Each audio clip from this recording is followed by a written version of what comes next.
ताज्या बातम्यांसाठी ठाणे वृत्तांतला सबस्क्राईब करा आणि बेल आयकॉनवर क्लिक करा आणि पाहत रहा ठाणे एकसंघ, फक्त ठाणे वृत्तांत सोबत। बी.के. बिर्ला महाविद्यालय कल्याण येथे मराठी भाषा संवर्धन पंधरवडा निमित्त नागू विरकर यांचे कथाकथन। बी.के. बिर्ला महाविद्यालयामध्ये मराठी भाषा संवर्धन पंधरवडा या उपक्रमाअंतर्गत हेडा कादंबरीचे सुप्रसिद्ध कथाकार नागू विरकर यांच्या कथाकथनाचा कार्यक्रम काल महाविद्यालयामध्ये आयोजित करण्यात आला होता। कार्यक्रमाच्या सुरुवातीला मान्यवरांच्या हस्ते दीप प्रज्वलन करण्यात आले। कार्यक्रमाच्या सुरुवातीला महाराष्ट्र राज्य गीत सादर करण्यात आलं। महाविद्यालयाचे मराठी विभाग प्रमुख डॉक्टर सीताराम हस्के यांनी मराठी भाषा संवर्धन पंधरवडा या उपक्रमाअंतर्गत महाविद्यालयामध्ये घेण्यात आलेल्या विविध कार्यक्रमांची माहिती देऊन मराठी भाषा कशी समृद्ध आहे हे सांगून मराठी भाषेचा गौरव आपण केला पाहिजे असे मत व्यक्त केले आणि प्रसिद्ध कादंबरी आणि कथाकार नागू विरकर यांचा परिचय त्यांनी करून दिला। यावेळी उपस्थित मान्यवरांचे स्वागत करण्यात आले।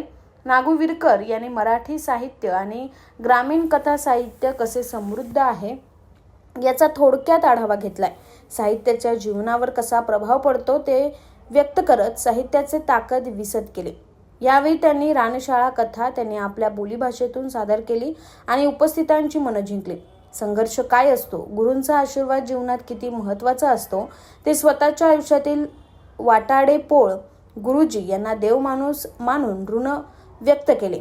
रामशाळा ही त्यांची गाजलेली कथा अनेक साहित्य संमेलनात तसेच दुबई येथील विश्वशाहीचे संमेलनात प्रभावीपणे सादर करण्याचे हातोटी प्रेक्षक वर्गांना मंत्रमुग्ध करून डोळे ओले करते। यावेळी महाविद्यालयाचे उपप्राचार्य डॉक्टर महादेव यादव, हिंदी विभाग प्रमुख बालकवी सुरंजे, डॉक्टर दौलत कांबळे, डॉक्टर मनीषा पाटील, भाऊराया चौधरी सर, बालसाहित्यिक, ग्रामीण साहित्य अभ्यासक जगन्नाथ कोळी सर, महाविद्यालयातील प्राध्यापक वर्ग व विद्यार्थी यावेळी मोठ्या संख्येने उपस्थित होते।